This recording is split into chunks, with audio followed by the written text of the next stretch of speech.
रेगिस्तान के एक छोटे से गांव में एक लड़का रहता था। उसके पास न तो शहर जैसी सुख सुविधाएं थी और न ही मार्गदर्शन करने वाला कोई बड़ा कोच।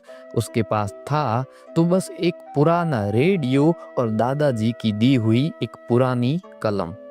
गांव के लोग अक्सर कहते हैं कि रेत में महल नहीं बनते, लेकिन उस लड़के की आंखों में राजस्थान की तपती धूप जैसी चमक थी।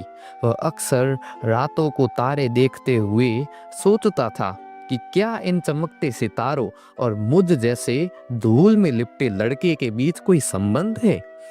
एक दिन उसने रेडियो पर सुना कि दुनिया की सबसे कठिन परीक्षाओं में से एक आईएएस के लिए लोग सालों तक बंद कमरों में तपस्या करते हैं। उसने अपने पिता से पूछा, क्या मैं भी सांप बन सकता हूँ? पिता ने फटी हुई हथेलियों को दिखाते हुए कहा, बेटा, हम किसान हैं।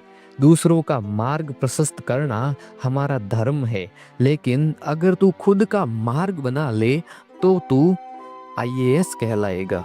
जब लड़का अपने छोटे से झोले में दो जोड़ी कपड़े और अपनी माँ के हाथ के बनी रोटियां लेकर जयपुर आ गया, यहाँ की भीड़, बड़ी बड़ी कोचिंग्स और अंग्रेजी बोलने वाले लड़कों को देखकर वह एक पल के लिए सहम सा गया। उसे लगा कि वह इस भीड़ में खो जाएगा। पैसे कम थे, इसीलिए वह लाइब्रेरी में सबसे देर तक बैठता।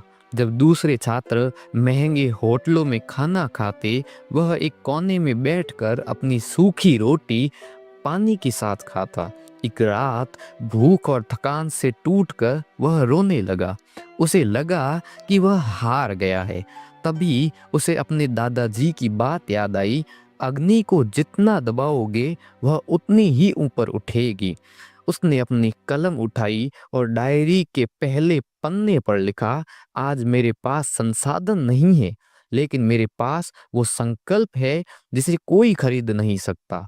उसने अपनी पढ़ाई को अपनी आहुति बना लिया और अपनी मेहनत को यज्ञ। सफलता का अनसुना पहलू, वह लड़का सफल हुआ, लेकिन उसकी सफलता का राज यह नहीं था कि उसने किताबें पढ़ी। उसकी सफलता का राज वह अदृश्य धागा था जो उसने अपने अनुशासन और अपनी जड़ों के बीच बांध रखा था। उसने अपनी जड़ों को नहीं छोड़ा, इसीलिए वह आंधी में भी नहीं गिरा।